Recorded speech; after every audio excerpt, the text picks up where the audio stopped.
شروع کرتا ہوں اللہ کے نام سے جو بڑا مہربان اور نہایت رحم کرنے والا ہے۔ سیدنا نعمان بن بشیر رضی اللہ تعالیٰ عنہ بیان کرتے ہیں کہ رسول اللہ صلی اللہ علیہ وآلہ وسلم نے غار والوں کا تذکرہ کرتے ہوئے فرمایا، ایک غار میں 3 آدمیوں نے پناہ لی۔ پہاڑ کا کچھ حصہ غار کے دروازہ پر گرا اور اس کا راستہ بند کر دیا۔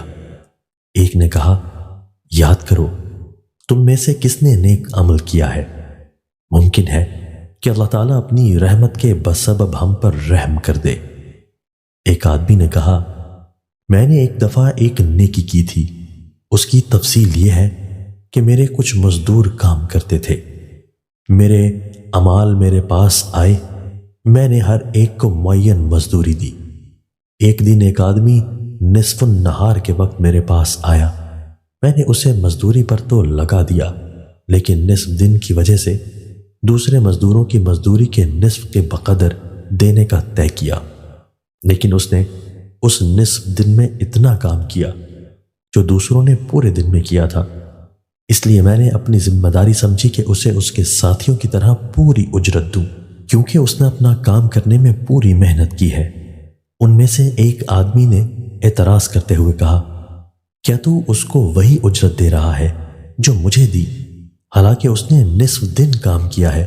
میں نے کہا، اللہ کے بندے، جو کچھ تجھ سے تیرے بارے میں طے ہوا تھا اس میں نے کوئی کمی نہیں کی، یہ میرا مال ہے، میں جیسے چاہوں اس کے بارے میں فیصلہ کر سکتا ہوں۔ میری اس بات سے اسے غصہ آیا اور وہ اجرت چھوڑ کر چلا گیا۔ میں نے گھر کے ایک کونے میں اس کا حق رکھ دیا۔ پھر ایک دن میرے پاس سے گائے گزری، میں نے اس کی اجرت والے مال سے دودھ چھڑایا ہوا گائے کا بچہ خرید لیا۔ اس کی نسل بڑھتی رہی اور گایوں میں اضافہ ہوتا رہا۔ ایک دن وہی مزدور میرے پاس سے گزرا، بوڑھا اور کمزور ہو چکا تھا، اس لیے میں نے اسے نہیں پہچانا۔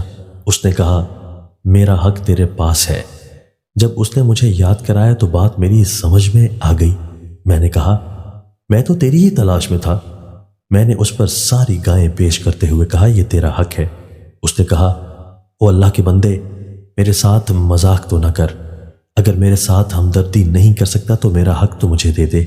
میں نے کہا، اللہ کی قسم، میں تیرے ساتھ مذاق نہیں کر رہا، یہ تیرا ہی حق ہے، اس میں کوئی چیز میری نہیں ہے۔ سو میں نے وہ سارا مال اسے دے دیا۔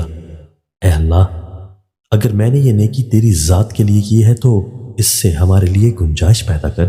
اس دعا کی وجہ سے پتھر اتنا ہٹ یا پھٹ گیا کہ باہر کا ماحول انہیں نظر آنے لگ گیا۔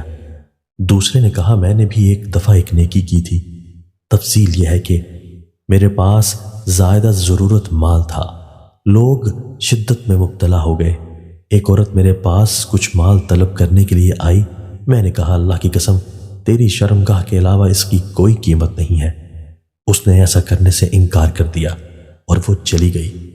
پھر وہ لوٹ آئی اور مجھے اللہ تعالیٰ کا واسطہ دیا، لیکن میں انکار پر تلا رہا اور کہا، نہیں، اللہ کی قسم، تیری شرمگاہ کے علاوہ اس کی کوئی قیمت نہیں۔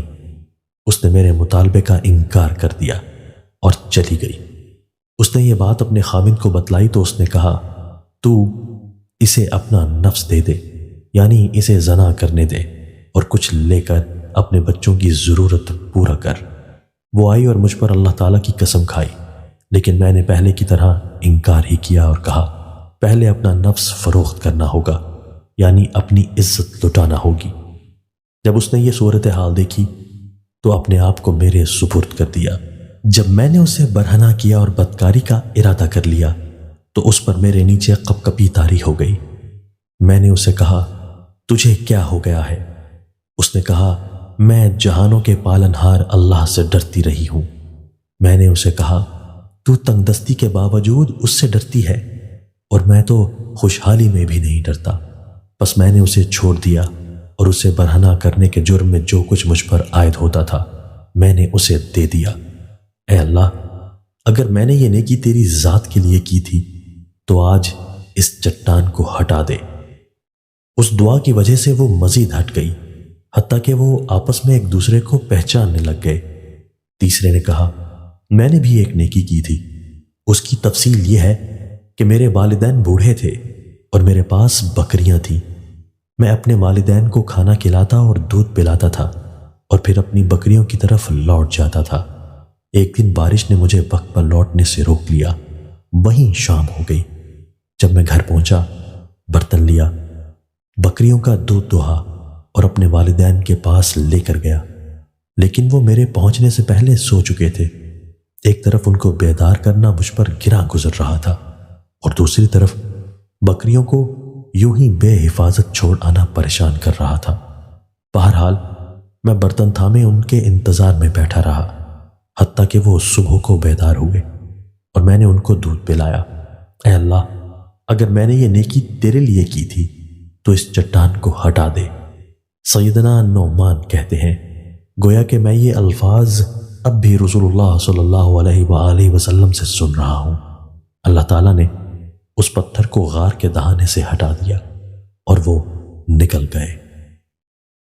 حضرت عبداللہ بن مسعود رضی اللہ تعالیٰ عنہ سے مروی ہے، انہوں نے کہا کہ رسول اللہ صلی اللہ علیہ وآلہ وسلم نے فرمایا، کیا میں تمہیں اس شخص کے بارے میں نہ بتاؤں جو آگ پر حرام ہو گیا یا آگ اس پر حرام ہو گئی، ہر قریب کرنے والے، نرم خو اور آسانی کرنے والے پر۔